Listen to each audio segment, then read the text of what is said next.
And welcome back. In 1986, the movie She's Gotta Have It launched Spike Lee's career. Now he's brought it back as a Netflix series entering season 2. It follows the fiercely independent Nola Darling as an artist who's living in Brooklyn who's trying to date on her own terms, but sometimes even she needs to lean on friends to get through heartbreak.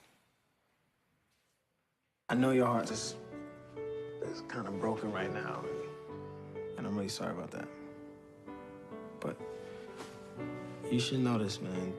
You're special. And anyone who can't see that, they don't deserve you.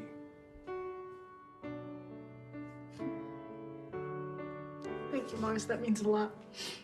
I really appreciate that. Yeah, man, it's all love. You're a good friend.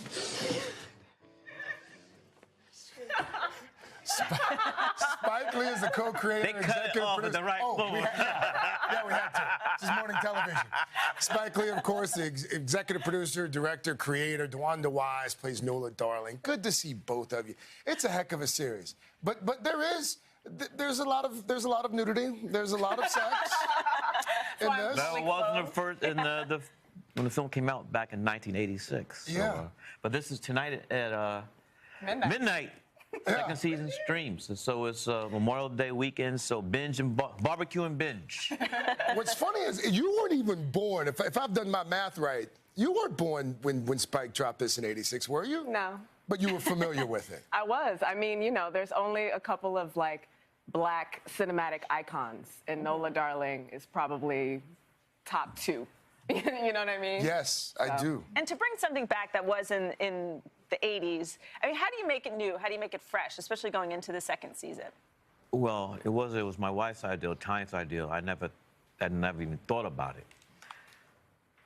So we just had to make it fresh. Yeah. The people forget the film was only 86 minutes. The first season was 10 episodes, which was 5.5 hours. So it gave us a bigger canvas to work with. And also, I wrote the screenplay, but we had the great input of great African-American writers, African-American women writers, to get that in there, too. Yeah. If I remember correctly, I think you said this the last time you were here, maybe it was the time before, you're not a big TV guy. You watch sports, you watch news. You don't even watch a lot of television. So how does a guy who doesn't watch a lot of TV decide to direct like 20 episodes of TV? Here's the thing, though. My approach is I'm not doing television, I'm doing film, cinema. And again, like I said, it was Tanya's idea. I had never even thought about it. She watches television religiously, so she had the insight to say you should try this. It's very topical now because your character is kind of grappling with this idea of making money off art. Right. But you also don't want to be a sellout. And I feel like on Instagram now, you know, there's so many people just hawking this and that. A lot of sponsored posts. Yes. Yeah. So, I mean, it's very relatable. It's very relatable, and it's interesting. Like, initially for season 2, I was thinking about that, and I was like, are we still working through that? Like, do we care about selling out and this notion of selling out? But I do. I find myself as an artist, you know, I think a lot about what my name is on, what my face is on, because as you move forward, people start to identify and, you know, it means something. And you kind of have to honor the meaning that people place on you, you know, whatever it is. You know, for me, it's freedom, confidence, authenticity. Yeah. So then if I, like, turn and do something that's not that, then you lose a certain kind of, like, mini revolution, in a sense. DeWanda, this is going to be somewhat awkward since I just met your mother. But the answer is probably my mother's. Well, there is a lot of sex in the series, yes. and I understand that you got creative control. That is correct. If we can say that. Is that nerve-wracking to get creative control? I love it. No, I'm an artist. You know, we mood board. You would mood board the sex scenes. We mood board, absolutely. I come with a little storyboard. You know, I submit a PDF. You know, there's images.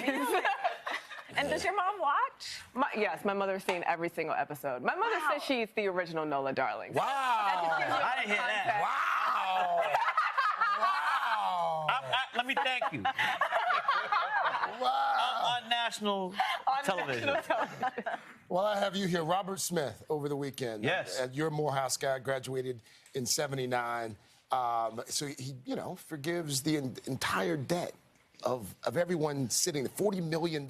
You saw that, you heard that, you thought. Oh, I was in Vietnam. Just came back from doing my new film, but I got the word that Robert F. Smith, who is the wealthiest African American ever, and he signed that pact with Warren Buffett, where you give half of your. Yeah.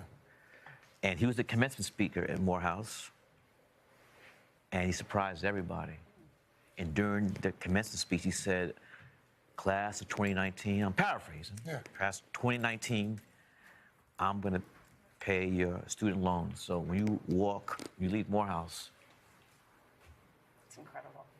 debt-free. So it comes out to like $40 million. The men of Morehouse. Second season of She's Gotta Have It, streaming, as Spike mentioned, midnight on Netflix. Barbecue and binge? Yeah. Barbecue and binge. We'll be right back.